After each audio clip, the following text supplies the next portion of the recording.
Mr. Speaker, effective public finance management begins with what we own, what we owe, and how public resources are being utilized. To improve cash management, the government is implementing one of the most significant financial management reforms in Kenya's history.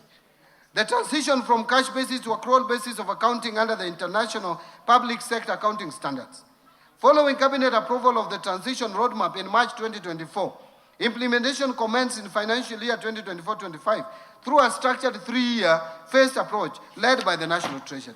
Mr. Speaker, this reform fundamentally changes how government accounts for public resources. For the first time, Kenya's financial statements will present a complete and accurate picture of the country's financial position, capturing not just cash flows, but all public sector assets, liabilities, revenues, and expenditures. Public debt obligations, infrastructure assets, inventories, receivables, and payables will all be recognized and reported transparently, giving Parliament, citizens, and investors a true account of the nation's financial health. Mr. Speaker, implementation is progressing as scheduled across 3 phases. The first phase addressed financial assets and liabilities. The current phase incorporates inventories and prepayments. The final phase will bring in all remaining assets and liabilities, culminating in full consolidation of public sector entities. That is, consolidation of financial statements.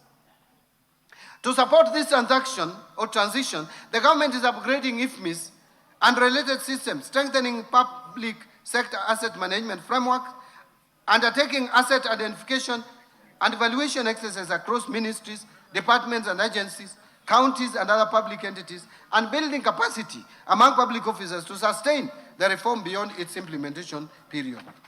Mr. Speaker, this reform is not just about accounting standards. It is about accountability.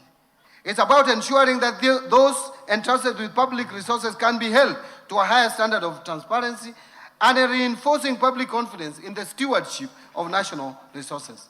Number 2 is the Treasury single account. Mr. Speaker, as I had informed this House in last year's budget statement, the government has been implementing the Treasury single account framework to strengthen cash management and improve efficiency of public financial operations. Following the successful rollout of the Treasury single account to all ministries, the government has reduced the cost of overdraft financing from Central Bank of Kenya by 61% in this financial year, translating into substantial savings. I want again to pause there. I saw some people talking about reforming this so that there can be savings.